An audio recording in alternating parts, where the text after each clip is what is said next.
Hello, everyone, and welcome to episode number 263 of the Canadian Football Countdown, a proud member of the Canadian Football Podcast Network and the Alternative Football Network. Ryan and Trey here with you this evening for our Week 11 CFL preview, and oh boy, do we have some fun stuff to talk about here tonight. Lots of major storylines as we preview this week's games and talk about some breaking news from around the CFL. We'll take a look at these storylines, fantasy players to watch, betting picks for each of the games. We'll also take your comments and questions in the live chat. Thanks to our presenting sponsor, Game Time TV. You can learn more at GameTimeTV.ca or Facebook.com/GameTimeTVMB. Already see a couple comments in the chat. Good evening to you, anybody joining us here live. Before we go any further, let's bring in the other half of the panel here tonight. Trey, how are you doing?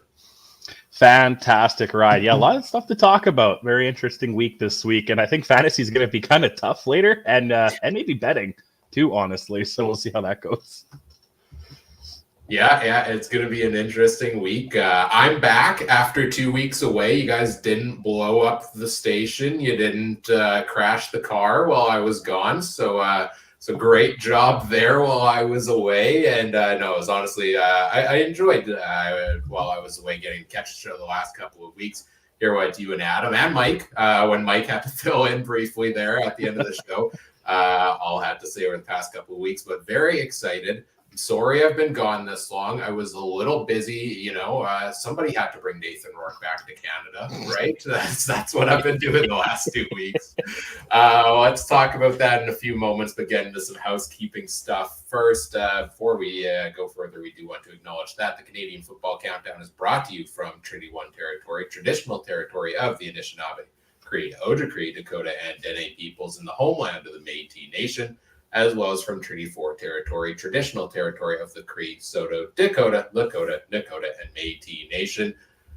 If you're looking for additional content beyond what you're watching here at the present time, check out the CFC Discord community. The link is in the episode description. It's free to join. News has been buzzing over the last couple of days in the Discord as well with all the major news we're going to talk about today. Lots of fun comments going back and forth in there. So check that out with the link in the episode description, and it's free to join us over there. And if you're an NFL fan, because NFL season's starting up soon, we will be doing another NFL Fantasy League again this year for our Discord community. So if you want in on that, you best be getting into that, clicking that link in the episode description now to get in there and get to the sign-up sheet when it comes out, probably within the next couple of days, if that's something that interests you there. So look forward to talking with you all over there. And Trey, I look forward to talking about all this news here tonight. And we teased it already. And if you've been living under a rock, you might not have heard this. If you haven't been living under a rock, I'm assuming you've heard this news. Nathan Rourke is back in the CFL, signs a 3-year contract with the BC Lions. We had much talk over the last 2 years of Rourke goes off to the NFL after his amazing season. Where did he start? He went to the Jaguars first, I think it was. Yeah. That didn't work out there. Then to the Patriots, didn't get in the game there. Then to the Giants, didn't really get many looks there in training camp. And then got in with the Atlanta Falcons, actually. Who I don't know why they bothered signing with their stack at the quarterback room. Played a little bit in that preseason game, but not much there. Gets cut there. Eventually decides to come back to BC and the CFL this week, which is crazy. And I didn't expect this one bit. I'll say that. I expected him to keep trying the NFL this year. I expected maybe signs in the CFL next season. And I thought, no way in heck is Nathan Rourke coming back to the BC Lions. There's no way this is going to work. They've got VA. VA is on pace for an MOP quality season, and we'll dissect that side of things here maybe in a bit. But I didn't see this happening, and I am stoked. I am stoked about Nathan Rourke being back. I've got the BC Lions hat on. And rightfully so. And I've already on the old Twitter fired up the Put Nathan Rourke in the Hall of Fame campaign. Again, my old shtick is back. Trey, what do you think about this news? Were you equally as shocked? Oh, 100%. I almost dropped my phone when I saw Nathan Rourke to the CFL on my TS when that little TSN notification came in, because I'm like you. I thought he would stick it out in the NFL or as a free agent down there as well for the rest of the year, and then come back in the offseason next year. Because, like you said, I wonder if the VA injury maybe played a factor into it too, because it kind of opened a spot for him. Maybe he would. Maybe I don't know. I don't know the guy. Maybe if it wasn't the BC Lions calling him, maybe he would have stayed down in the NFL. But because it was his former team calling him back and there was an opening, and maybe VA's out a little longer than they've let on, kind of thing. So when you think about it more, it makes a little bit more sense as time goes on. But the dude is getting paid too, and interesting kind of the marketing thing of the salary cap's kind of been talked about a lot the last couple of days too, eh? So I don't even know all the rules on that. Did you follow that? No, I'm trying to scroll through some of these messages we had in the Discord talking about some of the contract details as well. I saw something like next year combined it's $600,000 and highest paid player in the CFL, rightfully so in my opinion. This year even I saw it was $250,000 I think for the remainder of the year, and he's only here for the second half of the year. And I thought it was a really interesting tweet from Farhan Lalji that he had sent out the other day that was like, yeah, Nathan Rourke this year is going to cost you $250,000. If he can bring in 5,000 extra fans, the hype around him, bring in 5,000 extra fans at $50 a ticket for this weekend's game, you've already paid that amount, essentially. So the marketing side of things, Rourke is the name you market around in this league, 100%. Canadian kid, the way he took the league by storm, the hype that's been following him over the last couple of years. Last offseason, we talked about last year, as the MOP, I hate to say it, we talked about Chad Kelly as being the future face of the league. Yeah, we missed the mark maybe on that one a little bit once the news came out, obviously. But Nathan Rourke is the face of the CFL and is going to be for the next 3 years if he stays with the BC Lions. They haven't ruled out, granting him the possibility to pursue NFL opportunities again. And I kind of wonder if he would, right? Is this a chance to come back here, not really sticking in the NFL? Okay, let's show them what I can do a little more, refresh their memories, and then somebody else gives me a shot in a year or two. The amount of dollars getting attached to this, I feel like he's going to be here for 3 years or 2.5, just the way the amount of money is structured. But I mean, you could be right. I guess if there's an opt out, BC doesn't have to pay him that, and he goes and makes double or triple, whatever it is, of that as a second stringer in the NFL, I guess. So I just wonder, the NFL is so weird. We're going to give Kirk Cousins another chance. You know what I mean? And Minnesota is going to give Sam Darnold a chance, right? Or whatever. There's all these quarterbacks down there. Yeah. That I surprised for getting a chance. I still can't tell you half the quarterbacks in the league, because some teams have quarterbacks that should not be third stringers, let alone starters. But I mean, I'm not an NFL general manager, even though I love to be on Madden and stuff. But I think it's a good thing for the CFL. And honestly, if we're going to talk about it, I have no problem with this marketing thing. Give them the money that they deserve. What I think it was like 1 or 2 players on each team are allowed it. Every team uses it apparently, or 4 or 5 teams do. Get them in the league. Get them back in the league. We wanted them back in the league, right? Yeah, exactly. And you do whatever you can. And if he hit free agency, all 9 teams better have been making an offer. BC would be the team I would at least consider actually on him based on the whole VA side of things. So let's talk about that angle. Like, what does VA got to do, man? Like, he has been shafted every single team he's gone to in the CFL. Every time he's got a starting opportunity, he gets replaced. And Hamilton, he got passed on the depth chart by Johnny Manziel coming in and kind of lost his spot there.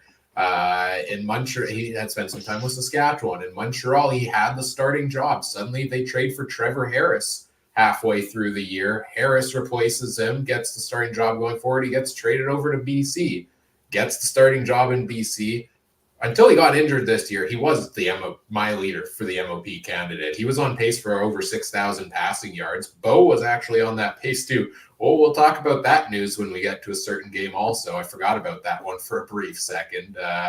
But VA was on pace for one of the best passing seasons in the CFL. He was unreal so far this year. And now to be in this situation where with the money you're bringing Rourke in for, he's your QB of the future. VA's future in BC, I don't think there is one. Rick Campbell has come out, I think it was Campbell, the coach, had said that they are not trading him. They're not going to trade Vernon Adams. He's going to be an integral part of the team throughout the rest of the year, and their goal is to win the Grey Cup together. Just want to know what that dynamic looks like. Like, is he just sitting there as the backup when he's healthy? Are they doing a 1A, 1B punch? Like, how do you handle this? How, if you were BC and if you were Vernon Adams, like, what's the path forward for these two? I mean, they must have had some kind of conversation with this guy, with VA, even last year, whenever Rourke left and said, hey, if he comes back, you know what I mean? Or there must have been something and VA has always been the good soldier on the team, right? Like you said, he gets bumped, he gets traded. This always happens. If I was BC, I 100% am keeping VA because Rourke got hurt late last time he was in the CFL, right? And we saw what VA happened. You just said he's on an MOP caliber season. How many quarterbacks are hurt right now? Boy, we went from no injuries for the first 7 weeks to everybody's either injured or benched. That's what I mean, right? So Bo out, Drew Brown out, Trey Ford gets a chance. He seems to be out. Who am I missing? Fajardo's just coming back in. Don't count out Caleros not getting hurt sometime here in the next couple of weeks, and VA's out. Like, every team's out other than Calgary and Winnipeg, really? Yeah, and Mayer and Caleros have had honestly the best string of health in the last couple of years, it seems. And then look at Toronto, what they pulled did Cameron Duke get hurt, or was he benched? Well, they've been training back and forth the last couple of weeks. He was actually injured in a game time decision this past week, so Arbuckle got the start. But even there's some controversy there between Duke, Arbuckle, and another player who could be coming off of suspension in a week or two, right? So every team's got some craziness going on other than two. So, I mean, you got to keep your guy. You're not going to, unless, the trade offer would have to be ridiculous. Something that you don't see in the CFL. Like, even the Caleros trade wasn't crazy a couple of years ago. Trades don't happen a lot in the CFL, nothing crazy. So it would have to be the blockbuster of all blockbusters, I think, to get VA. Can I offer you Steven Giles, Noel Prefontaine, and whatever else was offered for Ricky Ray in that trade? Oh, fair. That was a wild one. That's what I mean. Years ago, right? Like, it's been one every decade, though, right? Like, it would have to be something to match that. And I don't even know what team would want to give that up right now because all the other pieces you're selling. Yeah, I like Adam wasn't able to join us on the show tonight, but he's in the chat, and he said that ironic that the only team there's no controversy in QB is in the Calgary Stampeders that brought Schultz in, and we talked about there being controversy in week 1 in training camp, and there doesn't seem to be there. But yeah, there seems to be a lot around the league of backup QBs that have kind of proven themselves, starters that have played bad or gotten injured. So I agree, you keep VA. People talking about how do they fit this in the salary cap. You don't have to. It's not a rule. The salary cap in the CFL, you should go over for something like this and face the penalties. Absolutely. Going forward, you have to think next year VA's looking somewhere else, and maybe BC looks to trade him late in the year or in the offseason, trade his rights if his rights are there or something like that. And you have to wonder if he's going to be the starter for another team next year. He is, 31, I think? Nathan Rourke is a little bit younger than that, so I think this is the case where it sucks for VA, and it sucks as a fan of VA to see them take this away from him. But also, I applaud the business decision by the team. This was absolutely the right decision to bring back Nathan Rourke. If you can bring him in, you bring him in. And I almost equated a little bit to the Bombers moving on from Andrew Harris to keep Brady Oliveira, where it's like this move sucks for the player and the fan base to some extent, but also like it's the right move. 100%. Yeah. No, you're not. You're not taking Nathan Rourke for VA. Like Nathan Rourke could have asked for $1 million a year, and you're going to take Nathan Rourke over VA. Like, and I don't know if we've honestly seen a situation like this. Like, I don't think I've seen a situation where a guy comes in, another guy is having MOP quality season, and is now the backup quarterback. Like I said, I wonder if the injury played a factor in it too. Like, how long is VA out for? Is he in this week? Unclear, because 2 weeks ago we were talking about his injury's not that bad. He might suit up against the Bombers. Now all of a sudden, and we're gonna get into the game preview and talk about it, but it seems like Rourke's starting versus the Bombers. He's taking first team reps. That's what I mean. So VA now he can. If I'm him, you're like you said, 31. I'm in no rush to get 100, like get back on the field if I'm not 100%. When you got Nathan Rourke, you're there, hold the clipboard, help the kid. And then if he gets hurt, you got your shot again. Or if Nathan Rourke gets the hook, you get your shot again. That's what I would be doing if I'm VA. And then, this is an audition for him for next year if he does get his chance again. Because, again, Nathan Rourke's going to be the quarterback in BC probably, you would think, for a while, even after the 2 years. So you would think, but this is the crazy football league. So the other part of it, Jake Dolagala got released. They also brought in a new quarterback just last week, Brendan Armstrong. He got released as well. So, you're left with basically Rourke, Vernon Adams, and Chase Bryce on your team. So I would expect Vernon Adams to actually be decently close to being back, but they're not gonna rush him in, and Rourke's gonna get the start, and Adams gonna be the backup, and huge boost for the BC Lions. I saw a comment here in the chat earlier from Richard talking about my hat, saying the team hasn't really responded well to me wearing it. I don't think they've won a football game since I got the hat, and they've been on a bit of a slide, and I don't think the slide is necessarily the quarterback fault. Offense has had its ups and downs, bad passes, bad catches. Defense hasn't helped them either, so I think just this boost in general to the morale of the team, getting a character guy like Rourke back in there is going to be a big thing for a team that is hosting the Grey Cup this year, and you should, do that, whatever you can to get yourself to that game. Yes, for sure, man. Let's look at man. This is a big week. This is a big weekend, big matchups, man. A lot of teams with similar records facing off and playoff implications. It's almost Labor Day. I'm excited, man. I'm excited. The closest situation to this one, Richard says in the chat, Casey Printers and Dave Dickinson. Printers threw for 5,000 yards and 1 MOP, and then Dickinson started the Grey Cup. Yeah, crazy. Don't see situations like this too often. Moving on to our next piece of big news. Much as I'd love to talk about Nathan Rourke all night long, put him in the Hall of Fame. Oh, I'm so stoked he's back. The Edmonton Elks, or is it the Elks for much longer? They are set to introduce their new owner, Larry Thompson. They've been searching for private ownership for a while now, and it sounds like there's a press conference coming on Thursday, and they've got a new private owner in place. And, that's exciting on one hand because they've been searching for one for a while. Not sure I'd put it in the exciting category that he's already mentioned that one of the first things he wants to do in the next 1 to 2 years is rebrand the team back to its old name that they changed to, because it was offensive. So, I don't know. Where do we go on this topic? Not great. Not a great start. Not a glowing review from me for the new ownership here so far.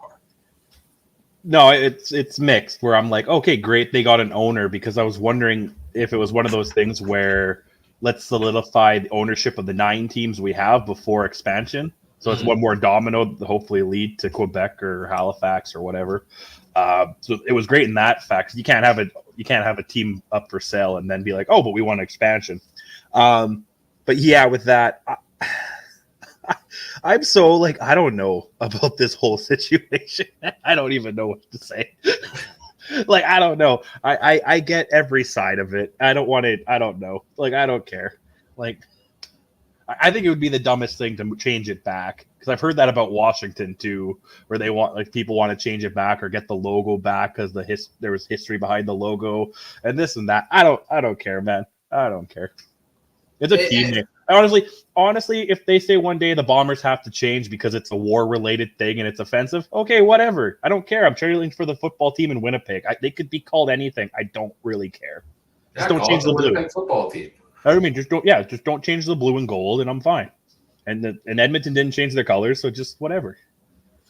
I do like we've had suggestions today in the Discord to revisit names ending with E throughout the day as well. People have been throwing out suggestions.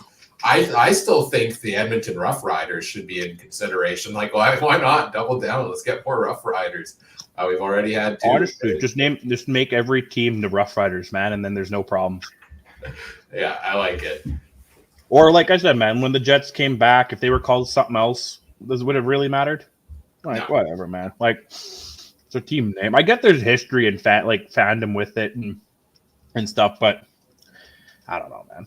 I think to change it back would be dumb. I think it would have been one thing if they kept, like, because again, I've heard different things on it from different people, different backgrounds, where they're like, well, since it's been a team name for 80 years, it's different. It'd be different if a new team was called it. You know what I mean? Expansion team comes out with the racist name. It'd be a little different, but is that kind of what they're doing now if they rename it back? Like, I don't know, man. If the changing to a less offensive name means you are canceling your season tickets and no longer supporting a football team, I'm going to question whether you supported the football team itself to begin with, or you just supported some kind of agenda. Is my take on this. There's a lot bigger deals to cancel your season tickets over, but like the Bombers' Swiss cheese defense, right, Trey? I'm so close, man. I swear to God, if it wasn't for the shutout last week, man, I probably would have canceled them. Which I don't agree with you. The Bombers have the second best defense in the CFL. We'll get to that later on. I know. We'll get to that one later on there as well. But you make a good point. New ownership for the Elks. Not loving the initial start here, but let's see what else they can do, because we've had some good owners, and if he can model it, what he does after what Amar Doman has done over in BC, then maybe that brings some more fans back in the stands there in Edmonton. But I do agree with what Scott said here in the chat. We got a lively chat tonight. I'm loving it. I love it. Coming. Name change means nothing. At the end of the day, just win. Right? Just win is how you're going to bring people back into the stands. And we'll see if they can do that this week as they take on the Ticats. Well, let's finally get into previewing some of these games here. There's some more big news items. We'll talk about them as we get into the games itself. Here's a game that doesn't have a ton of big news. I think it's probably one of the least notable games in that regard this week, but it starts off with the Ottawa Redblacks visiting the Calgary Stampeders. I should pull up the CFL standings to see where these teams are in the standings. I know Calgary wins at home; they lose on the road, so they're 4-5 on the season, and Ottawa is 5-2-1 after their crazy tie with Saskatchewan last week. Biggest storyline, I think, in this game is Drew Brown goes down with an injury last week. Dustin Crum comes in, gets them to the tie, but it's Jeremiah Mazzoli starting at quarterback for the Ottawa Redblacks this week. Mazzoli has played, 1 or 2 drives in the last 2 years. He had the major injury, came back, got injured on his first couple of series there last year. Heartbreaking to see. Honestly thought he might be done in the CFL after that, but here he is again in week 11 of 2024. Mazzoli's getting the start. Let's start there. What can you even expect? Do you have any expectations for him in this game? Why when Crum is like almost made comebacks every time he gets put into a game? Like, why? I don't understand. Like, are they just banking on Mazzoli getting hurt by halftime and then Crum comes in for the Crum back? Is that what they're doing? Yeah. I honestly don't know. I would I don't know. Good for him to finally, because that's probably one of the more crappy stories over the last couple of years is in the CFL is Mazzoli's health, right? And he just never can get back to the field. And you hate to see that in football. Almost feels like the Andrew Luck kind of thing. Just a couple injuries for a guy that had a promising career. He was, and then everything hits the fan. But man, Ottawa's in a tough spot right here. Them in Calgary. What is this game in Calgary? Yeah. And I don't believe in home field, but like you said, 4-0 in Old McMahon Stadium there. That is pretty daunting. But complete polar opposite, Calgary 0-5 on the road. Ottawa's kind of the same thing too. Ottawa's undefeated at home other than that tie, and kind of crap on the road. So I don't know, man. I think this is going to be a real good game. Like I said, this is really good game to watch because it's, Calgary 1 game back of BC for second. Ottawa trying to stay away from Toronto. And we'll talk about Toronto. Well, Toronto's on the bye this week, I guess, but we'll talk about Toronto next week and a potential quarterback and things coming back in that situation that might spark something. So I don't know. I think I hope Mazzoli can play well, but I don't know, man. But like Richard says, is it Crum banged up? Maybe that's it. I don't know. He's not on the injured list, so I don't think so. I think this is just Mazzoli coming in as a starter, and honestly, I'm shocked. And I've been a big Crum supporter. I loved what he did last year. I think people don't think of him as a good passer, but I think he was actually decent last year and just didn't have offensive line help. But I will say what I saw him give the team a bit of a jolt last week against the Riders at first, but then I did see some inexperience in there, right? Where, he's still taking a ton of sacks despite the offensive line being better. And some of that is from the scrambles and that what we thought was the end of that game in overtime, where it was 2 straight plays where I don't know what he was, he's scrambling back, he's getting sacked. He's trying to, I guess, pitch the ball, fumbles the ball. We think it's over. Apparently, it's roughing the passer, and they managed to get the tie out of that somehow. I have to wonder if the play late in that game, and correct me if I'm wrong, I think he may have thrown a pick in that one as well. That's fair. That's fair. I've kind of erased that game or that ending just because of how crazy it was. And it's a pouring rain. Both teams played like crap. Both teams got gifted penalties. You know what I mean? And I'm the last person to harp on reffing. So yeah, I see where you're coming from. He is one of those, trying to think of a guy comparable, kind of like what a lot of people thought Lamar Jackson or Trey Ford was early in their career, just the scramblers that have no arm, or what Adam thinks of, our third string running back, Chris Trevler, right? A guy who can run but has no arm. But the other guys, like I said, Trey Ford, Lamar Jackson, not Trevler, have shown that they have some arm. So I guess that's one thing Crum's lacking. Mazzoli was pretty mobile-ish, wasn't he? He was, yeah. So, but is he going to be after the injuries in his current age? I don't know. Football's weird. Sometimes you can take a year or two off and you'll come back way better than before. We've seen it on both sides of the border, where a guy will sit out for and that's kind of why I'm not, Mazzoli or Chad Kelly or even Nathan Rourke, who hasn't really got tons of game time. I'm not too concerned because guess what? Nathan Rourke has been in a lot of practice. He hasn't been getting hit. Same with Mazzoli. He's probably been in practice, not getting hit. And I know players need to have game speed, but not getting hit is really good too. Yeah, that's true. Yeah. So maybe Mazzoli will come out. This game's really interesting because I've been not high on Calgary all year, even to the point where I have Mayer on my fantasy team, and I don't think I use him enough. But I'm actually going to be a tough one to how this game goes in betting. I don't know. Yeah, it's a tough game, and I go back to when we talked about this game 2-3 weeks ago when these two teams played, that this is like the most average matchup I can think of. These are two teams that I never know I consider average, and I don't think I should. I think I should consider Ottawa better. And actually, when you talk, you put your power rankings each week, and we talk about them a little bit, and I think Ottawa's number 2 in my power rankings right now behind Montreal. I think they've proved it. I think it's Montreal and then the rest of the league, but I think Ottawa's the top of that category to me because they played consistently despite a bit of a rotation at quarterback. I think they've got some good pieces on their team there.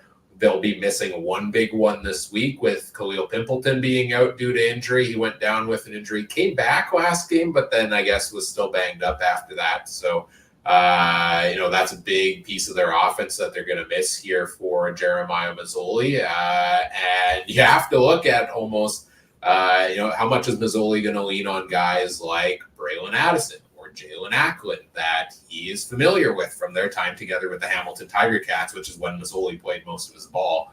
I wonder if that's going to come into play at all this week. But talking about the Calgary side, touch on them a little bit because you mentioned them. It's just a matter of like, when is this streak going to stop with the Stamps, right?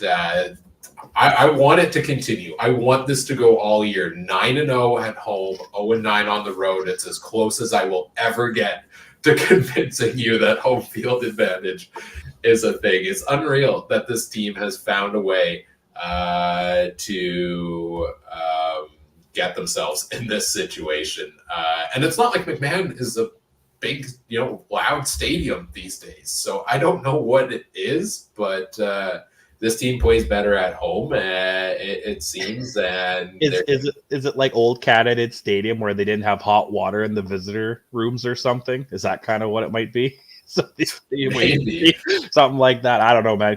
And then looking at the stats, if you don't count Bo and VA, because I wouldn't count them as starters, Jake Mayer is the leading passer right now out of starters. Right? What did John Hodge have a tweet this week that 3 of the top 5 passers in the CFL are now backup quarterbacks because that's what happens in this league, right? Which is a little wild. Let's see. Back in week 8, Ottawa beats Calgary 33-6. That was Calgary's worst game of the year.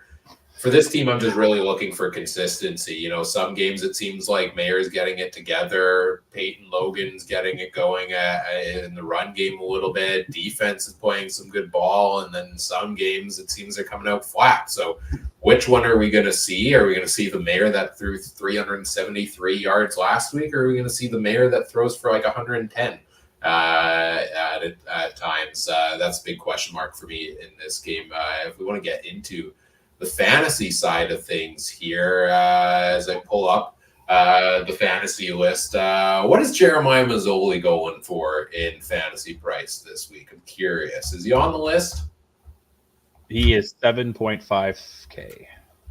I'm not chancing that. I'm not chancing that based on his health. I can't on Mazzoli here.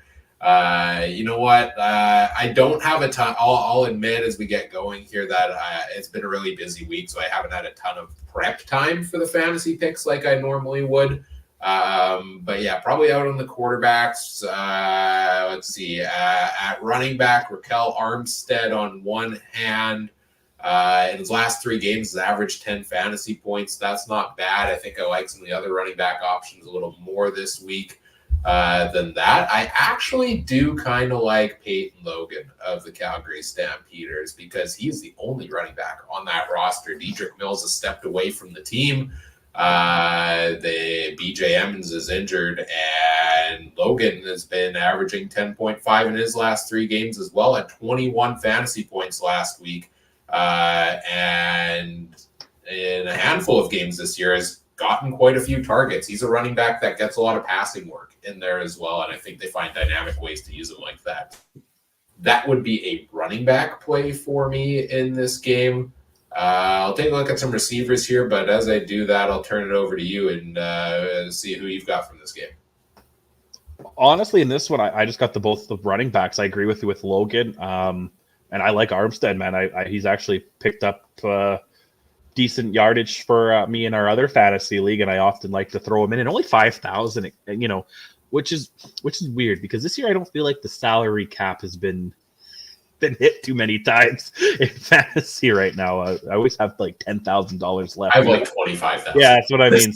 So I'm not too crazy about it, but especially with all the big guys being out this week and other games like Phil Pod and Nathan Rourke might not even be on Game Zone, knowing our luck. So, but yeah, I like the running backs. Maybe you could convince me to do Calgary's defense just because you never know what Mazzoli might do. And then, like you said, if he gets hurt, then Crum comes in, who likes to get sacked and likes to throw interceptions and fumbles. But other than that.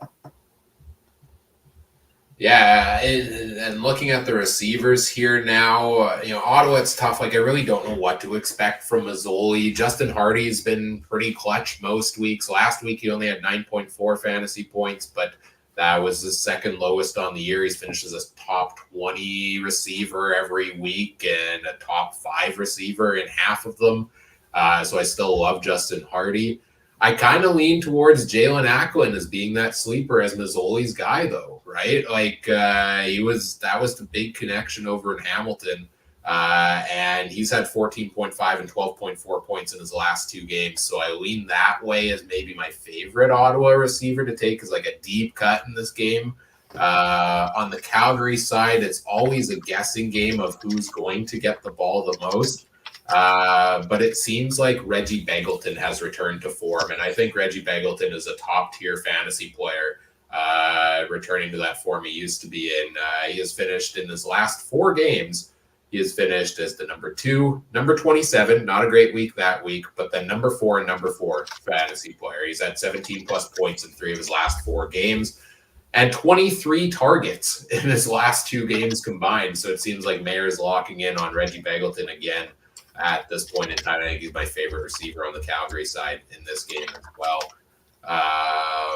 Yeah, that's what I've got for fantasy picks for this game. You want to tell us where we're at on betting? And please don't mention my over-under record in the last 2 weeks. Well, I got a little bit here, man. But yeah, the betting against the spread, the coin is no longer the champion. It went 0-4 last week, putting it at 21, 22 and 1. Tied with Adam though. Adam had a big 3-1 weekend, putting him tied with the coin at 21, 22 and 1. I have 1 win better at 22, 21 and 1 after going 2-2 on the spread. And you went 3-1 on the spread, and you lead the way right now, 23, 20 and 1. So you win the most money if you go with Ryan. Over under though, Adam's the big dog there, 25 and 19 after going 2-2. Ryan, what are you 0-8 over the last 2 weeks? Is that what it is? Oh, sorry. Oh, sorry, you're breaking up. Yeah. Didn't hear you there. What'd you say? 8-0? Yeah. Yeah, you're a little bit under 500, but hey, man, I'm 10 under 500 at 15 and 25. So I might stop doing over and under. I'm really not doing good that week or at all this week with that. This game, Ottawa, I mean the road dog, because the undefeated Calgary Stampeders at that hostile environment of McMahon Stadium. Man, real quick, Adam did send his picks in for this game so far. He's taking Ottawa plus 3.5, and he thinks it's going to be under 49.5. The coin, if you still want to bet with the coin, is minus 3.5 on Calgary. I'm going to agree with the coin. I don't want to say home field matters, but that is a bad juju to bet against an undefeated team at home, I think. But I will also take the under like Adam. Ryan, what do you have? I'm going to agree with you here. I'm just going to stick with this until it breaks. I'm taking Calgary at home, but if they're on the road next week, I think they're on the bye. But if they're on the road, take them to lose by 30 is the way it works for me.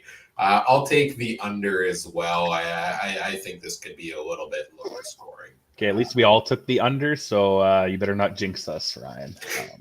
And a couple prop bets, maybe one here. You know what? I was gonna hit the over on Mazzoli, but now I don't want to since I took Ottawa to lose. Give me the over on Jake Mayer, 278.5. Take the over on that. I think he'll. I don't often. I'm not often wrong, but I'll admit I was on Jake Mayer and the Stampeders at home anyway. I'll stack my prop here with yours. I hyped him up in the fantasy section. Reggie Begelton, give me over 4.5 receptions for Begelton in his last 4 games. Once again, 7 receptions, 3, 8, and 8. So I think he's getting a lot of targets from Jake Mayer lately, and I kind of like playing the receptions game more than the yards game, even though the odds are slightly lower in this case, because he is typically that guy that will get a ton of short targets and get his fantasy points that way. So I like Begelton in that play there. And Ottawa, it's hard for me to trust fully. I think based on not knowing what we're going to get out of Mazzoli in this game, if I'm being honest. Yeah. All right, game number 2 is the Montreal Alouettes visiting the Saskatchewan Roughriders in this game. And, the quarterbacks are going to be completely different of what they were when they played 2 weeks ago. Last time out, it was the Shea Patterson versus Davis Alexander show. this week, it seems like we're probably on track for the Cody Fajardo versus Trevor Harris, former team versus former team, battle of the changing places, I guess, in this game. Big news there. Fajardo seems like he's available. Trevor Harris has been marked as available for this game. Other injury news that we'll throw, I guess, into the category before we start talking about it. AJ Ouellette is available for the Riders. That's a big boost there for them. Ajo is out. And seems like he's going to be injured here for a little while. Jameer Thurman is available. I thought he was placed on the 6-game injured list, but apparently he's been pulled off, so that's a big boost. But Montreal's got some big injuries here too. Most notably, Tyson Philpott had his foot in a walking boot last week and is now out due to injury as well. So some pieces back, but some major ones out for these two teams. What's most intriguing about this matchup to you? I like the quarterbacks. Like you said, they're both coming back, likely, both facing their former teams. Both teams are still first in their respective divisions. Yeah, Saskatchewan would be, yeah. Man, like I said, this is a great week. Thursday night, you got two teams who right are on the cusp of trying to make the playoffs. Friday night, we got two teams who are looking to get the buy-in to host a game in November. So I want to see how these quarterbacks do, and they're getting thrown into the deep end, right? That they're not getting an easy game against Edmonton or Hamilton in their game back there. They're both facing up against the team that's the top in the opposite division. I think Saskatchewan, the way the game went late last week, I almost feel like Saskatchewan might be a little madder than Ottawa. So they want to come back and maybe fire things up a little bit. And I guess you guys didn't. I expected more out of. Can I still get my 14-4? Yeah, I still can. Can you? No. Yeah, they could. How can I not? They only got 3 they have a tie. They have a tie, so you're not going to get 14-4. You could get 13-3-1. Yeah, which is still better than 14-4. I guess. Yeah, that's half a point better than that. Point, so yeah. I could still get it, but what was I gonna say? Ottawa is a little better than I thought, but Montreal's right there too. I'm really excited for this game. This one, I think the quarterbacks. I would love to see them both shell it out for 300 plus yards, and they also got some decent running game. If Ouellette's back, I want to see him get things going. But I won't take every topic away. What do you like about this one? Yeah, I'm most intrigued. Riders turn it around because they started the season 5-0 and they're 4-0, and I think they're like 1-3-1 in their last 5 games since then. Last time they won a game was against Bombers back in week number 7, so it's been a bit of a downward slide for this team and some inconsistencies here and there from the team and losing close football games. And I've been down on them all season long. Like, I don't know if I picked the Riders more than once or twice against the spread this year because I just have kind of expected them to, fall apart. I thought they were playing above their weight class, so to say, early on in the season, but I'll give this team credit. They are a good football team and, arguably maybe should have won that game and it shouldn't have gone to a tie against Ottawa this past week. And I'll give them credit. They're a good football team. And I think getting this boost back in Trevor Harris, not that Shea Patterson's been bad. I think Shea Patterson's been pretty good and a lot better than I expected. But I think if Trevor Harris is healthy and he slings it like he was early in the season, that's a big boost for this team and this offense. And I'm excited for that for the Riders. And it's a big test, though. It's a big test against that Montreal defense this week. For Harris to come back. They're going to throw a lot of pressure his way.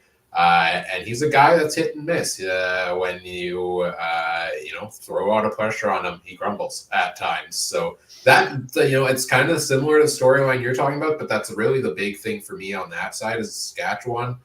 Their record recently. On the Montreal side, it's, okay, let's test that depth at wide receiver a little bit now because Tyson Philpott has been the guy so far this year. And they've got Philpott out. They've got Kyle Julian Grant out. They've got Tyler Snead still out on the injured list. That's a handful of receivers that were in their starting lineup at the start of the year that aren't there now. And other guys are stepping up. And one of them is Charleston Rambo, who has been a top 2 receiver in the back-to-back weeks in fantasy, and is now coming into being just this guy that's really found a connection with Davis Alexander the last couple of weeks. It seems like he's been his go-to guy. And I think that leans into what you talked about a few weeks ago, that the backup QB kind of has his backup or a rookie guy that he locks in on that is maybe not the favorite. So I want to see what happens with him with Fajardo coming back. If he maintains that kind of role in this offense is most intriguing to me. Yeah, no, for sure. Did you swindle me in my trade with that? Just kidding. Oh, I don't know. Yeah, we'll find out, I guess, on Friday. But no, I agree. And I think a lot of things have changed on both of these teams with injuries and stuff. Like the receiving cores on both sides are completely different than what it was when Harris and Fajardo was last healthy, right? So I think it's going to be a lot of learning curve out there, but I think it'll be good. And you're talking about standings. I don't necessarily believe in home field, but I like to look at standings to some degree when it comes to betting. So Saskatchewan is 3-1 at home, so they do pretty well at home, but Montreal's 4-0 on the road. Right, so that's a tough one. Saskatchewan is 3-1-1 against the East Division, but guess what? Montreal is 4-0 against the West Division this year. So there's a lot of good standings and records on the line this week. So, oh man, this could be.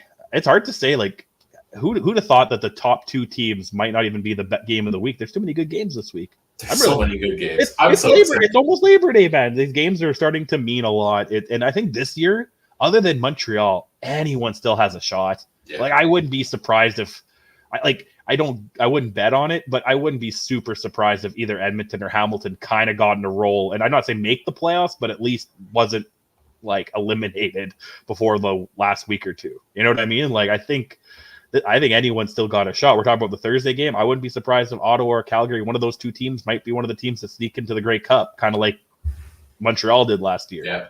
You know what I mean? And Winnipeg did in 2019. If one of them got on a roll in this game, man, this is wild. Just pick a name out of a hat in the West Division now. The Elks are 3 wins out of being first in the West. That's what I mean. And then it's going to get really division heavy, especially over Labor Day. Right, back to back between Edmonton and Calgary. Edmonton sweeps those; they're almost tied with Calgary. Saskatchewan and Winnipeg, one team sweeps that. It's wild. Yeah, for sure. Let's get into fantasy players in this game. Montreal side, Cody Fajardo. Where did he leave off? 19.6 point average on the season, 13.4 in his last 3 games, but that does include the one where he got injured in it. So Fajardo's having himself a pretty good year. Coming in to this, and the Riders defense does give up a lot in the passing game. I'm skeptical with Philpott out, though. I also think there's enough other quarterback options I'm intrigued by that I'm nervous about the guy coming off the injury necessarily. And the problem is that's half the league right now. But I don't know if I'm fully leaning the Fajardo category there. I'm out on Walter Fletcher. You can't convince me that to go in on him when he hasn't had more than 8 carries in the last 7 weeks. He gets involved in the passing game, but if that dries up, you're screwed. So I can't be convinced on Walter Fletcher. On the Montreal side, if you're not putting Charleston Rambo in your lineup at $2,500, I would say you're insane, but I guess you don't really need to go for a value play this year because there's so much money to throw around. And honestly, it's, I think, throwing a lot of people off because Rambo is a top-tier fantasy player right now, but he's so cheap that everyone's like, oh, I have so much money left over, I should go with Philpott instead, for example, when going with Rambo would have won you a lot of weeks last week. In his last 4 weeks, 15-plus fantasy points in 3 games. Number 2 receiver 2 weeks ago. Number 1 receiver last week with 30 fantasy points in that one. He's got 4 touchdowns in the last 4 games, and I think he's really kind of coming onto the scene as a top-tier receiver out in Montreal. Before I look at the Saskatchewan side here, what do you got for this one? Nah, man, I agree with Rambo completely on Montreal's side. I really like that play. That's why I had to go out and get him in our league. I've been hemming and hawing about Fajardo, but I do see what you're saying with the injury but then again, how many quarterbacks can you take? Because how many quarterbacks this week are either coming off an injury or making their like first start or kind of thing, right? So if I don't take Harris or Fajardo or Rourke or who am I left with? So yeah, but that's kind of all I got. And then on Saskatchewan side, I'm a little wary on that side too. Alouettes coming back, he might be a play, but I kind of like the running backs I kind of have in already. Two of them I've talked about, and one I'll talk about next game. Receiving core, yeah, everyone that I kind of would have put in is hurt. So unless you really know who the guy is that's going to get the ball this week, I kind of stay away from Saskatchewan. Yeah, a couple of Saskatchewan receivers are interesting if they're not playing Montreal to me. Like Sean Bain Jr. was number 2 receiver last week. Number 2, maybe he wasn't higher than that. He had 23 fantasy points last week. I really like that. I also think he gets more usage from Trevor Harris than he necessarily did with Shea Patterson. Sam Emilus has been consistent this year. He's had 10 plus fantasy points in 5 of his last 6 weeks and at 19.6 last week. So I do like Emilus. And I was talking about no need for the value plays, but I'll throw them out here because we do have people who listen to this show that play things like DraftKings where they have more reasonable pricing on some of these things. A name that really intrigued me last week was Dante Myers in his first game for the Riders. He came in and caught 8 balls on 9 targets for 101 yards and is back in the starting lineup again this week. So I imagine he's cheap, like a $2,500 style player. But again, I don't love any of these matchups against the Montreal defense. I generally stay away from a lot of those. Betting time? Yeah, this one's a lot of close betting lines. Actually, the -3.5 on Thursday night was the largest line or the largest spread of the weekend. This one's only 1 point. The odds makers don't believe in home field advantage in Mosaic this year. Thinks Montreal undefeated on the road is better than that. Adam and the coin both took Montreal -1. Adam also takes the under 51. And I agree with Adam on that one. If Adam, the Roughrider fans, taking Montreal, I think I got to take Montreal too. And I'm thinking the under on this one. After how Saskatchewan played last week in that overtime against Ottawa, Montreal, I'm still not sold on them being 100% right back. I could see this one being under 50. That's 30-20, and it's still under 51, right? And that's a pretty good game for both sides still. So that's what I'm looking at. Are you? It was the backups in, but last time they played in week 8, the final score was 20-16. So it was a lower scoring game. I'll take Montreal's defense to shut some stuff down here as well. And I will take Montreal. I'll continue my trend of underestimating the Riders and hope they prove me wrong here as well. But I have a really hard time betting against Montreal. Outside of that one game where Fajardo went down and Caleb Evans came in, this team has looked solid all year, despite having to play who was their 3rd string quarterback coming into the season for the last couple of games. Prop bets. Did you say over or under? I missed that. I took under. Under? Okay. Yeah. I'm really just, if I'm going down again this week, I'm taking you guys with me. Fair enough. And if I just realized Montreal -1 means that Saskatchewan won't be better than 14-4. That's okay. 13-5-1 is still pretty good, or 13-4-1 still pretty good. Close enough, right? Yeah. Oh, and prop bets. Yeah. Let's get this going. They don't have any Fajardo prop bets up. We pulled these up on FanDuel. I guess there's still confusion over whether he is actually going to start. Injury report says he's available, so I'm assuming he starts. But I don't think a lot of our conversation here changes with Davis Alexander. If he's a starter, he's looked pretty good so far. Anything that's prop bets sticking out to you here? You know what? I'm going to take the over 4.5 receptions for Rambo because it's actually at plus odds. It's at plus 112.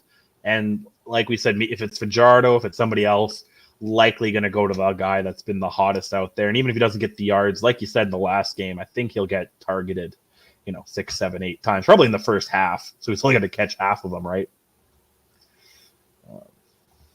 I'm trying to decide which one I want to go with. Do I want to go with the receptions? Do I want to go with the receiving yards? I really like Rambo, but I am a little skeptical if it is Fajardo of like, does he go to him quite as much in that category? You know what? I'm going to stick with Trevor Harris is back. I think Sean Bain is a Trevor Harris guy. He gets a lot of targets. Give me Sean Bain over 58.5 receiving yards in this game. I like the bounce back from him last week, and I think he could be in for another good game. Sounds good. Game number 3 as we roll along on what's going to be a long show here this evening, folks. Get another bowl of popcorn ready as we had a lot to talk about here this evening. Oh, Trey's got the chips ready. You know, people in the chat were saying earlier they were craving potato chips. What flavor? What flavor are we eating? Cool Ranch Dorito. Oh, that's the best. Oh, I've been having too many bags of this lately. We'll pass them over through the screen. I wish, man. Yeah. If you just whipped out a bag right now, that would be the wildest movie magic. We got to coordinate snacks next time to pull that off. Let's get into the third game here. Edmonton at Hamilton. It's the Tire Fire Bowl. Well, that's what we would have called it a couple of weeks ago. Except seems like Edmonton's kind of turned things around a little bit. Both teams are at a 2-7 record. And both teams, hype-wise, seem to be trending in very much opposite directions in this one. Let's start with the big news of Trey, are you craving any lemonade to go with those chips? Because I hear there's a great lemonade stand out there. But from Bo Levi Mitchell's daughters, as he posted on Instagram, after Bo got benched after 2 series last game for the Ticats, Taylor Powell took over.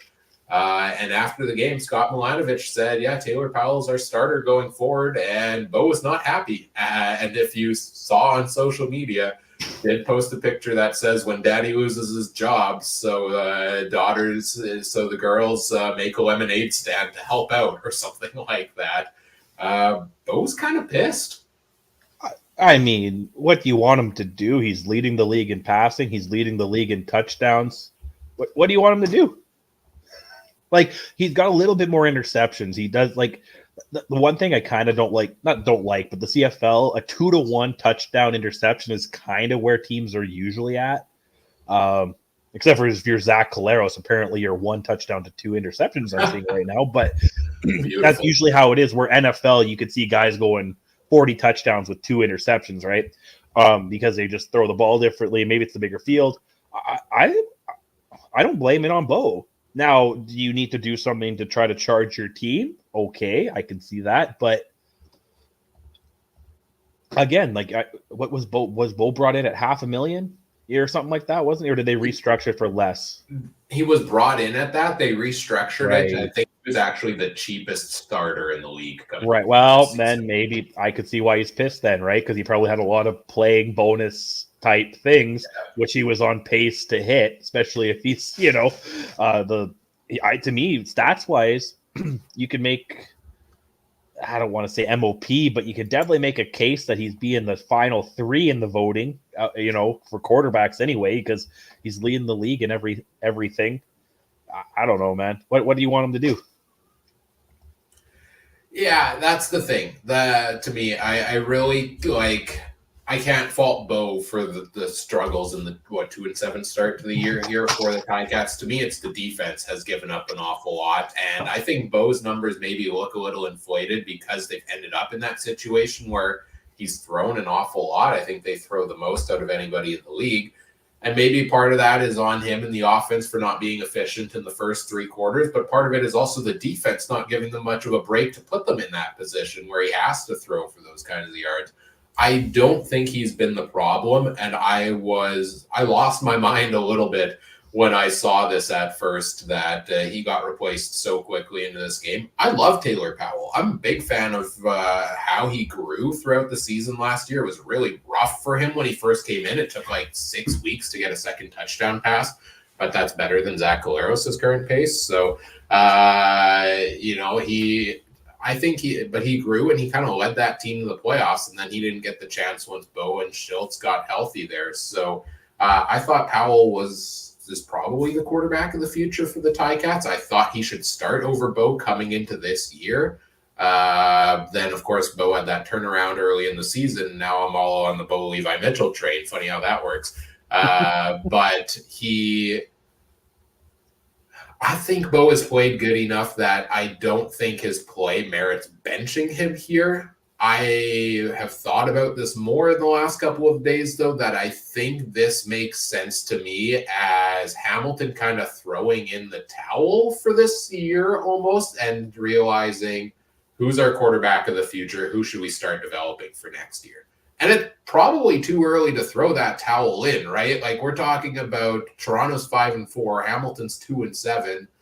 If you want that West crossover, you're 2 wins back of beating Calgary out for that. We know how volatile the West has been lately. So, like, Hamilton's not out of something. So, like, I would still probably go with Bo in that category. But at some point in time, if you feel like this isn't going to be the year, then, yeah, Powell is the guy who should be starting over him because Powell is more likely to be your starter next season. Yeah, for sure. I see that, or like FM fan says you want to see Tua Jr. maybe get in there. I kind of want to see how that goes. But the only thing also FM fan says in the chat here, once Powell struggles, Bo will get back in there. But if I'm Bo, I'd say nah. I'd say I'm okay. I just, I'm comfy on the bench. That's not because only I'm a petty guy like that. But I don't know. I see what you're saying, throw in the towel, but it's the CFL. Like we said, both of these teams are 2 or 3 games out of a playoff spot, or if that. Like Edmonton, BC. Yeah, you said they're 2 games behind Toronto. Yeah. In Toronto, I have no idea. They've kind of hit a slump too, and you don't know what's going to happen there over the next few weeks. Montreal still has some injuries. Ottawa, Drew Brown's gone. Is Mazzoli really answered? So I wouldn't throw in the towel quite yet. So I don't think it's a towel throw, but I'm thinking it's more they're trying to get the jumper cables going somehow. And I mean, changing your kicker isn't gonna get the team better. You know what I mean? So you got to change something that can get the boys fired up, I guess. And for those keeping track at home, the $100 fantasy waiver wire dream is dead. Bo Levi Mitchell has been dropped off my fantasy roster and replaced by Taylor Powell. I did think about keeping him in for as a third string to get him a ring this year, but at the end of the day, I'm excited about Taylor Powell the rest of the year if he does maintain the starter, and I think he is going to flourish in this kind of role. Let's talk about the other side of this matchup. Trey Ford's kind of taken over the team here for Edmonton. He's looked real good so far, and then he goes down with an injury. They kind of hold him out for caution for most of last game. McLeod Bethel-Thompson comes back into the game and leads the team to a win over the BC Lions in that game. I say McLeod Bethel-Thompson leads them to the win, but is it really Javon Leake that's leading them to the wins? Because he has looked unreal. Yep. And that's smart fantasy play. Wink, wink. Yeah, nice job there, Trey. Nice job. Broken clock is still right twice a day, man. So yeah. It's just like on the Edmonton side, that's been the big turnaround, and Trey Ford has injected the life into there, hasn't he? On the when we look at how Kevin Brown was doing at running back earlier in the year, no more. He had 1 game of more than 10 carries, no more than 50 rushing yards in a game. Now we've got the backup running back for the Elks, and not just Javon Leake, who's putting up, 90, 169 yards a game. Their backup in the last 2 weeks, Justin Rankin, has had 10 carries for 60, 7 carries for 77.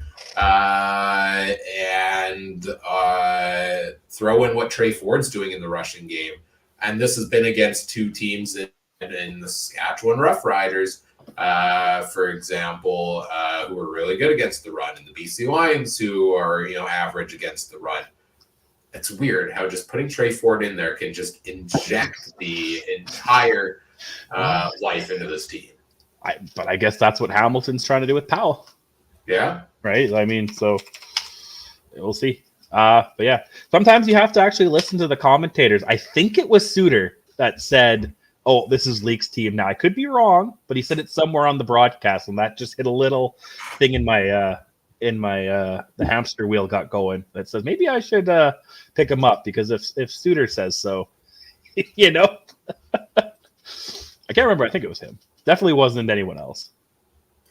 Our friends from the AFN in the chat here say, Trey, not if the clock is digital. A broken clock strikes twice a day, or whatever you're saying was. I guess not if it's digital, but yeah, if it's digital, it flashes 12 when it's broken, and it's still two 12s in a day, man. Come on. Do they not have noon and midnight in America? Give your head a shake.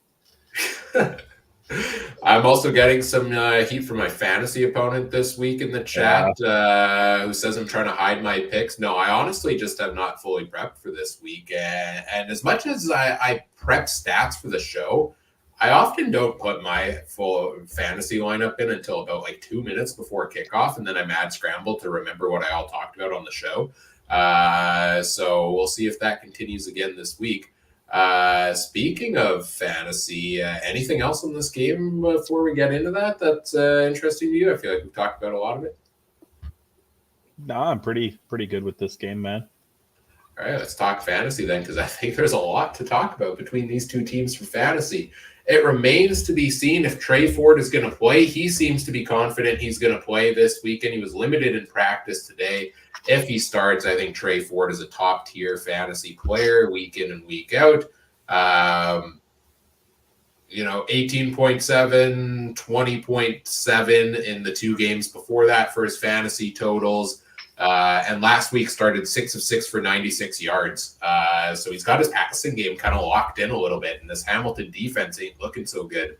I think Trey Ford is a top-tier quarterback option, and if he's available, I imagine most people are going with Nathan Rourke, and rightfully so. And I think Trey Ford has to be number 2 in that conversation for quarterback this week. I also think Javon Leak. How can you ignore him? Right after the totals he's put up in the last 2 games, 40.5 and 23.4. He's been the number 1 running back in the CFL fantasy world in the last 2 weeks, and will continue to probably be so. Edmonton side at wide receiver, the new guy the guy who's finally taken over the lead. I called him the number 6 receiver in the CFL preseason, and he's making a second half push for it here, man. In the last 2 games, Tevin Jones has been the number 1 and number 5 wide receiver, 123 yards in each of them. He's that big play guy that they seem to be looking towards. He's my favorite receiver in this Edmonton offense right now is Tevin Jones, and probably the only one I'd consider there. Eugene Lewis, 0 catches last week for him, which is crazy. And actually, Jarius Jackson mentioned it in his post-game press conference that he realized that that was a mistake to not give him more targets and to ruin that streak of his, which is an interesting thing. So maybe there's a bounce back. But yeah, I do like me some Trey Ford, Javon Leak, and Tevin Jones potentially in this matchup on the Edmonton side. What have you got while I scan through Hamilton?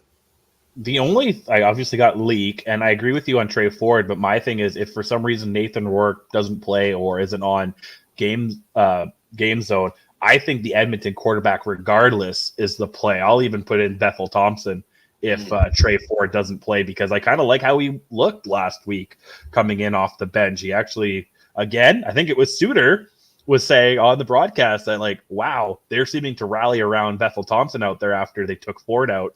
And yeah, so I think I'd go either quarterback if for some reason Rourke isn't available. And on Hamilton, I just got to go with Shamar Bridges, man. Like I think that's my only play there. Still pretty cheap at 8,000, even though budget's not an issue. Seems to pick up yards.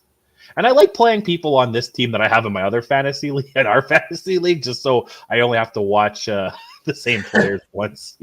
So I think this is a game where there's going to be a lot of yards and a lot of fantasy points available in it. I agree with Shamar Bridges. He had 2 weeks that were a bit of a step back there for him, but other than that, in 7 of 9 games so far, he's been a top 10 fantasy receiver. and put up 14 plus points in each of those. He has been solid across the board as Shamar Bridges. It helps that they throw as often as they do. I also continue to like James Butler as one of my favorite running back plays. He has been pretty good with 11 plus fantasy points in every game but one this season.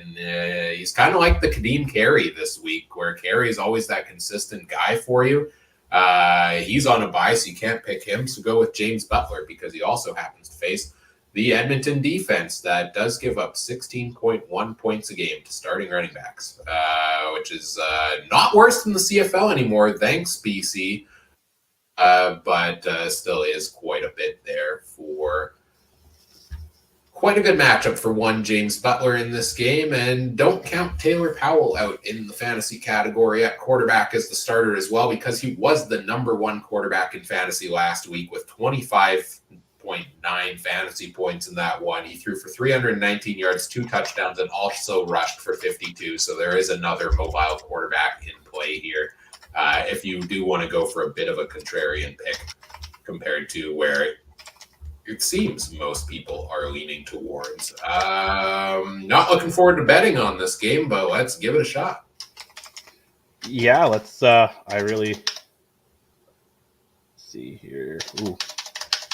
checking out what Adam said. Adam says the coin takes Hamilton. He thinks that things are going to go, the coin anyway, thinks things are going to go good in Steeltown, while Adam himself takes Edmonton -2, and he's taking the over 53 in this one. And actually, I feel like I'm agreeing too much with Adam this week. I'm going to agree with Adam on that one. I like Edmonton -2, regardless if Trey Ford or Bethel Thompson is in. I think the team's got a little bit momentum, and they should win. And I agree. I'm going to take the over 53. Like you said, too, there might be a lot of yards in this one, but I could also see this one being kind of one of those sloppy games where we have 2 or 3 picks, maybe a punt return or a field goal return, a block kick, something crazy like that, where the points get up there. This isn't going to be Ottawa, Saskatchewan, where it was 3-3 at halftime, I don't think. Yeah, that game was crazy. That was one where I was like fairly confident the under was going to hit by the time we hit halftime, but it's the CFL, so you never know. And honestly, with overtime, it could have very well hit the over on that one. So Edmonton, Hamilton, yeah, I'm more high on where Edmonton is at currently. I want to know how a team's going to stop their running back play right now between Leak, between Rank, and between Trey Ford. It's hard to stop, and I think Ford will play. That is my guess. I think he was held for precautionary reasons. So give me Edmonton. Over under 53 is an absolutely scary line, but these defenses aren't great, and these offenses can put some points on the board. So give me the over. I'm agreeing with you guys on this one as well. Ooh, crazy. Prop bets. You know what? Oh, they don't even have Leak up there on the rushing yards. Never mind. No, they don't, because I wonder if they're wondering about is Kevin Brown going to come back in, which to me seems like a weird thing, but I guess they want to play it safe on that. But I don't see any reason you put Kevin Brown back in with the way League's playing. No. Okay, then give me the over 5.5 receptions for Shamar Bridges, because I think that they'll target him a lot in this one. What do you like? Yeah, I'm going to go with. Sorry, I'm just double checking. James Butler rushing totals at 70. I'm skeptical on that one just because they don't run with him a lot. He gets a lot of his usage through the air, so I think I'll skip out on that one. Give me Bridges 72.5 receiving yards over. I'll double up with you on the Bridges train here. Because I think it's a good play. I think he's a top tier receiver this year and is definitely featured in that offense. No, I definitely think so. I think on FanDuel you can. I would almost parlay those two, honestly. Let me see what that looks like. Yeah, you can. So Yeah. Yeah, Shamar Bridges, what was it? 5.5 receptions. I've got his stats here. He has hit over that in every game but 2 this year. Mm-hmm. And in terms of yardage, he's hit pretty close, if not over that, in about half the games this season. So good play on both of these. I think I like your reception one a little bit more than the yards, actually. But it's also, I don't know, yards is tricky because you could get one catch for 70 yards and then he hits. And it's like, okay, well, now he's got to catch the ball 6 times to hit the receptions. Always kind of turns me off there a little bit. But either way, Shamar Bridges is going to have a good week. Final game of the week, let's get into it. It is the game we talked about early on, the big storyline here. Winnipeg at BC. Winnipeg's coming off the bye. Last time these two teams played, two weeks ago, the Bombers shocked the world and shut the BC Lions out 25-0 at Princess Auto Stadium. Now this goes over to BC. Lots has changed in the meantime. We think Nathan Rourke will start this week. He is taking all the first team reps in practice, and Rick Campbell has said that, knowing Nathan Rourke, yeah, he'll probably start. So that's big news on the BC side of things for this game. Big news on the Winnipeg side. Kenny Lawler is back after being on the injured list for most of the year. It sounds like they're shuffling things around a little bit. Lucky Whitehead might be returning kicks for the Bombers now in this one as well. Which I've always wondered why he doesn't do that. I love that so much. The return game has dried up so much for this team. It's so exciting to see that happen. And yeah, a big boost for Collaros to finally get one of his guys back in here in Kenny Lawler. What's the big storyline for this matchup that we haven't, or even that we have talked about? Is it just like are all eyes just on Nathan Rourke and how he's going to play in his first game back in the CFL? Yeah, pretty much. But let's answer. Richard asked, who picked up Rourke in our fantasy league? As commissioner, do you want to announce that? It was Trey. It was all I will talk about because we don't have long enough to get. No. We don't have enough time to do the whole story. But yeah, I picked him up, Richard, obviously, because I'm the biggest Nathan Rourke fan on the podcast. But yeah, I think there's 2 stories I want to see. I want to see Rourke, obviously, and but also with BC as a whole. They got spanked by Winnipeg 2 weeks ago, right? Not to put up a single rouge in the CFL is pretty bad. And they got close. They got close sometimes too. Like it was weird plays. Either they went for it or was it a fake field goal or something, right? Weird. I was in the bathroom when that happened, so I wasn't even sure what happened. But weird things happen to not get a point. I think. Even if it was VA, if he was healthy, I think this BC team's going to come back. And I know it's not a traditional home and home because BC had the game in the middle, but it's more or less a home and home, right? This game. So I kind of want to see how BC bounces back. Yeah, I think they need to, and I'm hoping this is the jolt they need. I think their defense needs to step it up better. They've been a little wishy-washy the last couple of weeks. I think offensively they need that jolt in it. I look at a guy like Alexander Hollins that tore the league up at the start of the year, but has just 6 catches for 68 yards in his last 3 weeks combined. Don't love that for Alexander Hollins. Keon Hatcher is back. He's been playing for the last couple of weeks. He hasn't taken off too much from there. And Justin McInnes, has slowed down a little bit as well. So that offense, I want to know how Rourke handles it. It sounded like I saw a report today that he missed 1 throw in practice, and that was it. And he spread the ball around to pretty much all of his receivers. So that is, I guess, encouraging from that standpoint, and maybe getting a bit more of a jolt in the offense, but maybe not as much from a fantasy perspective. I'm trying to look back in prep for once we get to fantasy at kind of what BC receivers looked like in 2022 when Nathan Rourke was here. We'll dive into that shortly. But that's the big storyline for me is the BC side. And can Winnipeg keep this trend going? we don't have enough time for you and I to debate whether or not Winnipeg's defense is good because we take opposite standpoints on that. But let me tell you, Winnipeg's defense is good, and I think they showed it last game. Run defense, suspect. Pass defense, I would put them up there with Montreal's best in the CFL, and they've showed it so far this year. And they give up I think, second least or least points and passing yards in the CFL. So it's kind of, offense meets defense and which side's going to crack in this game. You're lucky that my whiteboard, it's covering a big crack I have in the wall right now because I'm showing the apartment. So I put my whiteboard over it.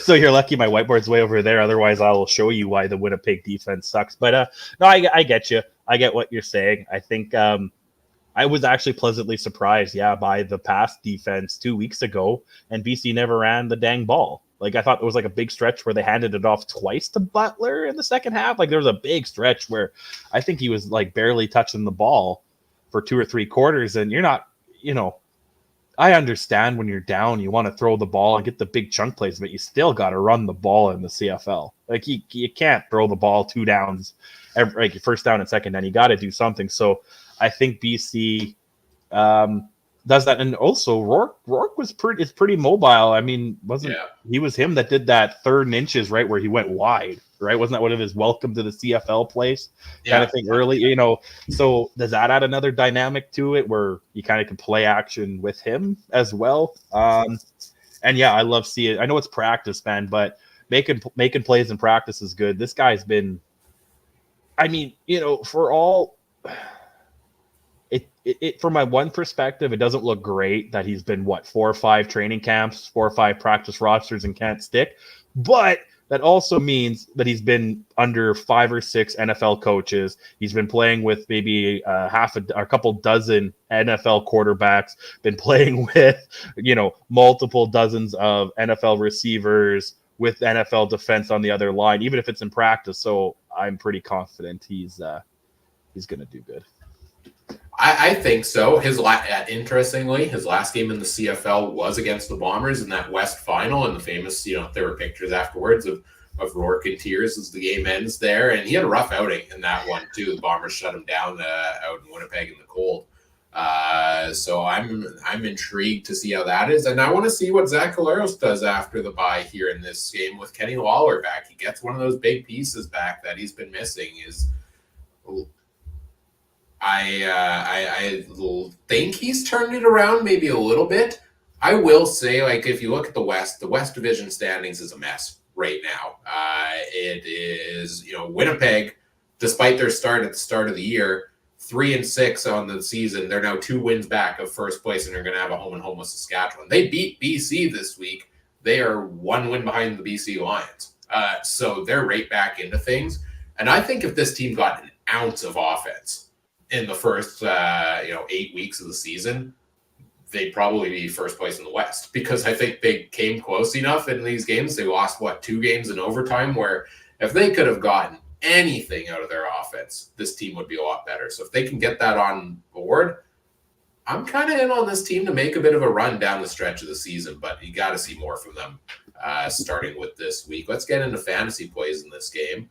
Nathan Rourke, obviously, if he's in, has to be in consideration. I don't have his fantasy point totals from 2022, but there were a lot of 30, 40-point weeks in there for one Nathan Rourke. So I think you got to consider him there.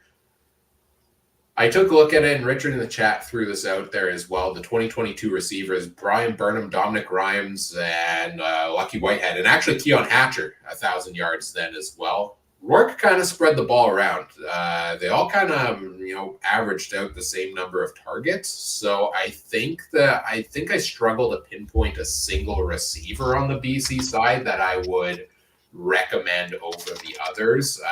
Maybe Hatcher's the one that he's got that connection with, but I don't know right now what I'm doing through the BC receivers. Ever since Hatcher came back in, the quarterback play and the receiver play hasn't been great, so nobody's really jumped out as the leader in that category. But Keon Hatcher is down to like $6,000 in fantasy. So again, if you somehow need a value play, he'd probably be my favorite BC receiver pick there. I'm not going to suggest William Stanback because I feel like they haven't used a whole ton in the last couple of weeks as much as necessarily they should have. And that's where I'm at on the BC side of things. I'll pull up Winnipeg here, but tell me what you've got from this game for fantasy.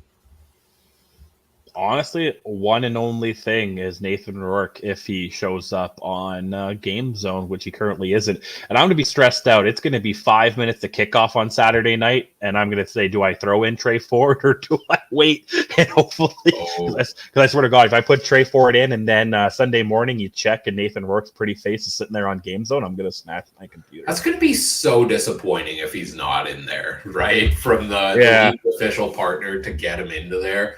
I know he's a big name, but I thought we've seen that before with lesser players not being in. Yeah, I'd have to look back at the rule. There's probably something in the list of like when do the players get added or something like that. And what maybe it's not until official depth chart comes out too, which that might not be out till Friday, Thursday, Friday, Saturday because the game's on Saturday.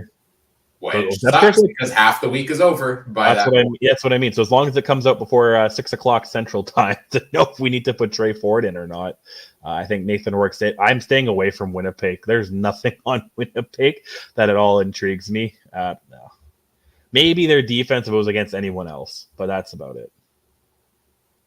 I don't know. I'm kind of the opposite. I'm in on some Winnipeg players here. Brady Oliveira is in consideration for one of my top running backs.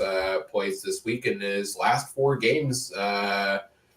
3 of those, or in his last 5 games, 4 of his last 5 have been 18 plus fantasy points, and he has been the top 2 running back in his last 3 games.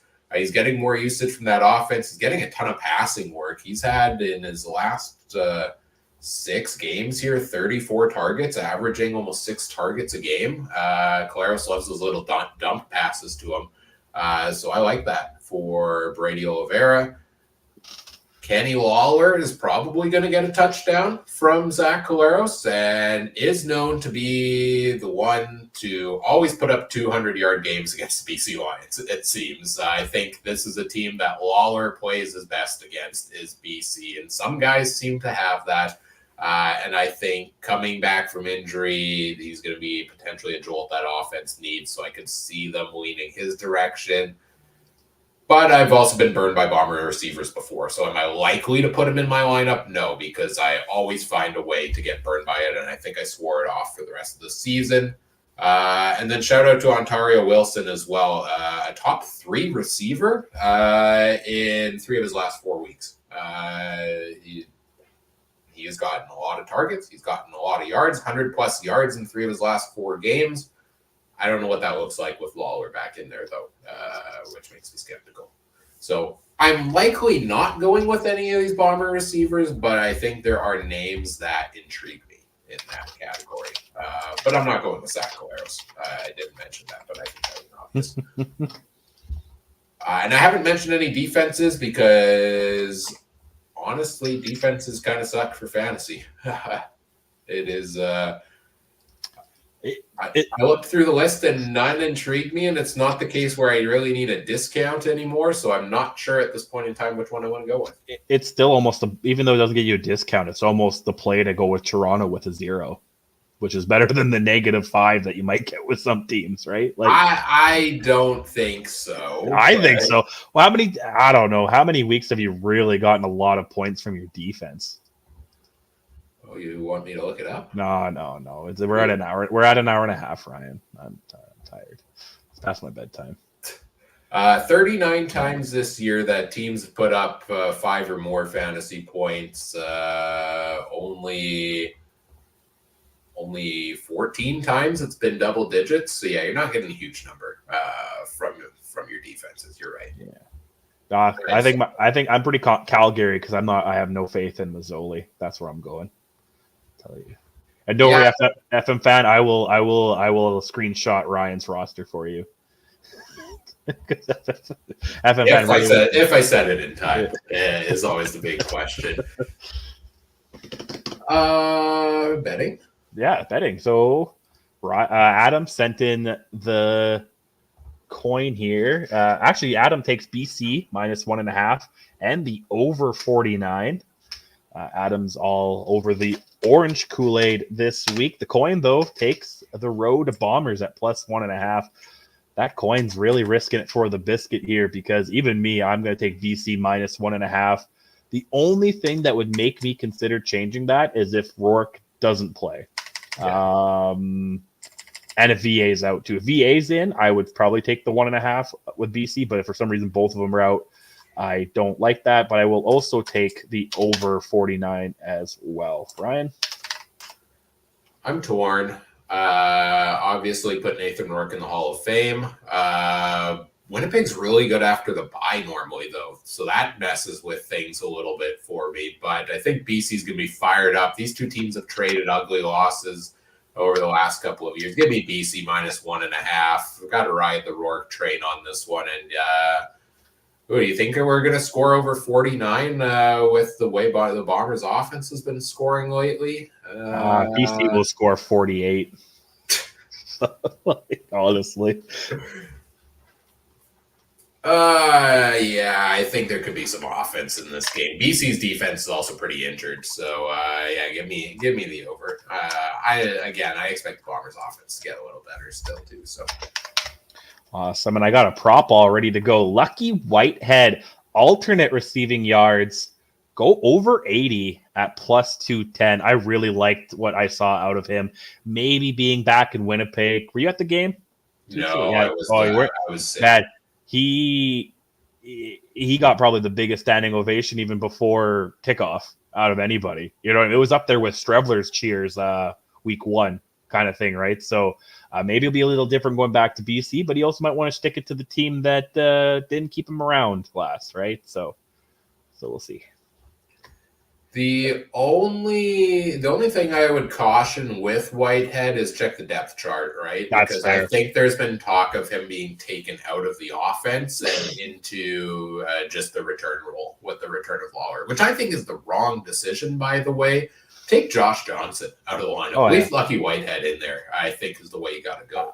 But I agree. And actually, I'm surprised. If there was kick return yards, I would hit whatever over for Whitehead if he was back there.